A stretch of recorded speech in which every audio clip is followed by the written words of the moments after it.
Welcome to California Edition. My name is Brad Pomerantz. We are at 23 ABC in Bakersfield, the hometown of the incoming leader for the Republican Party in the California State Senate. Her name is Jean Fuller. You're the incoming leader for the Republican Party in the California State Senate. How does that make you feel? I'm very excited. I'm very honored. It's a wonderful state, and we have so many great opportunities if we can continue to work hard. And what's nice about your ascension is it's historic. You will be the first woman to be the GOP leader, the first member of the Kern County delegation to lead a party in the Senate, and you're Jean Fuller, and you're sitting next to me. I mean, what does that make you feel? Well, I'm really, really proud. I love America. I love my community. I love my family. And there's so much good work to be done to improve our economy, to get water. Sure. I feel so lucky, you know. Actually, you know, I was born in Shafter, California, and no stoplights in the town. And when my parents brought me home, it was a train boxcar was the house we lived in. And so to be able to be in America and to have these kinds of opportunities and to be able to help so much, it's been great. When you ascend, there are 4 leaders. There's a Democratic leader, Republican leader in the Assembly and in the Senate. 3 of those 4 will be women. Yes, and that's totally historic. And it's also very fun. Yeah, I can imagine. And there are people I've known, so we've worked together in the past. So both Republicans will be women, and then, of course, the Speaker is a woman. Do you think that will change the tone and tenor of Sacramento? I know it's an interesting and maybe a suspect question, but what do you think? Well, I think we have a lot to bring to the table, and I think it reflects that America and California are on the move. I think it reflects that women realize that they need to step up to the plate, and also women are coming up through industry and have more experience to get into politics, more financial backing, and the opportunities are greater for them.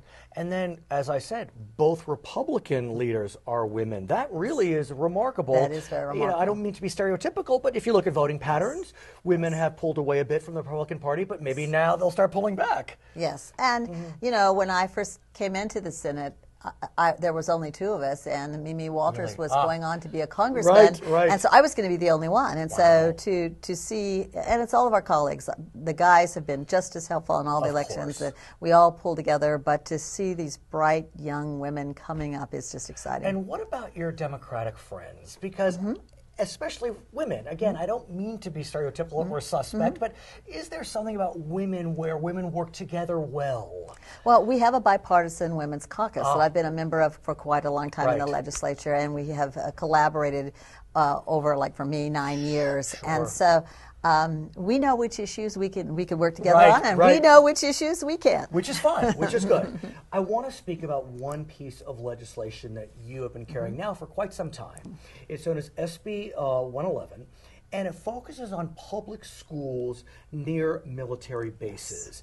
Give us a sense, just broadly, before we get into the nitty-gritty, of what that looks like in California. Well, in California, basically, what that means is many of our bases have large territory around them that's like Edwards and China Lake and Twin Palms. It's all desert. There's nothing to tax there. And the second part of it is that they're very distant from other schools. You can't just bus them to another school in your district. And these are all schools that are public schools, but they were placed on military bases because the kids were so far out. And in California, what that basically means is that people come from all over the United States and are the best we can recruit, and they want their schools to be really, really top-notch on those bases, and they don't have other alternatives. So for us, this bill is very, very important. And for better or for worse, some of these schools find themselves in disrepair. Because the way we fund school construction in this state is that you have a local property tax matching piece, and if you have no local property tax, or it's all federal land and there's nothing to tax, then the rest of the district, if there is a district, has to try to fund that. But in many cases, there's no other district help. But here's what's remarkable. There is a federal program, and that federal program, through the Department of Defense, will help these schools near military bases.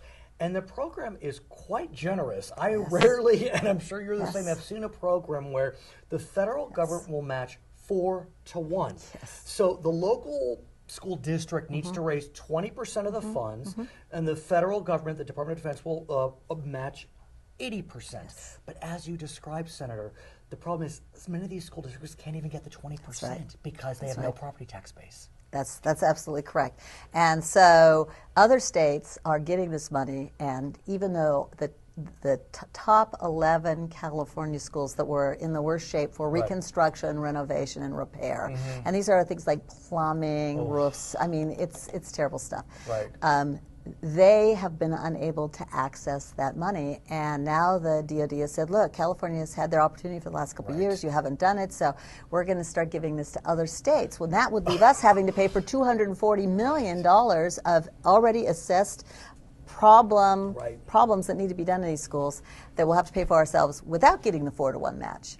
So you have been running a bill that would address this problem. The amount that needs to be allocated is $61 million to get the $240 million. That's correct. One could argue, again, you know, with a budget of 20 billion, something like that, that 61 million is not a lot of money, but there have been challenges getting a bill like that through the legislature. What can you tell us about that? I know it's ancient history, but... Well, actually, this has been a bipartisan effort. No one's voted against this bill. I got this bill all the way through to the appropriations file. But 2 years ago, I got this bill all the way through to the appropriations file. When it got to the appropriations file, the very last night, without warning to us, we received a notice that for whatever reason, the Department of Finance decided that this wasn't a good investment. So then we made the case this year that it is a good investment. And we brought, match. Yeah, we brought the DoD out and had them explain. And again, we got all the way through the legislature. We're at the last stop, the appropriations in the Assembly. And I was able to get the Finance Office to put in the budget an intention to fund this, but no funding. So that's why we have to continue to have the bill is to keep the press. But the bottom line is there's no promises of the money, and everybody admits that it's a good investment. It's an absolutely good investment for California, and our kids deserve it, especially, you know, those kids that have no other options. So how far are we from losing the match? I mean, do we have a deadline that we need to say we will fund it? The DoD personnel that came out and testified basically said that it's very likely that by the end of this year or next year that other states will have already claimed it because they're opening the floodgates to let them do that, and or if there's another sequestration for military, we could lose that match. Along the same lines, you have another bill that's running. It deals with electronic threats, which are all too common. We know some of them are veiled, but be that as it may, we still need to address them. Talk to us about SB 110, if you may. Well, the main problem is that the penal code in regards to education hasn't been updated for electronic media threats. So electronic media threats, text, social media, all those kinds of things are not firm about what you can do about them. This basically would give law enforcement, our Bakersfield PD are the ones that came to me and told me about how they needed this bill and what they needed, what the fix needed to be in order to make it.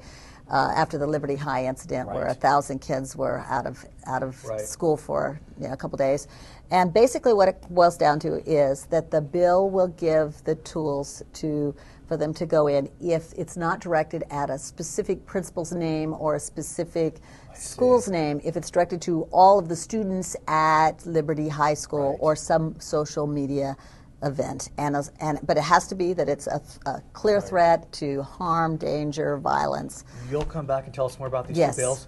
Her name is Jean Fuller. She is the incoming GOP leader in the California State Senate. We are at 23 ABC in Bakersfield, California. My name is Brad Parks. We thank you so much for joining us on California Edition.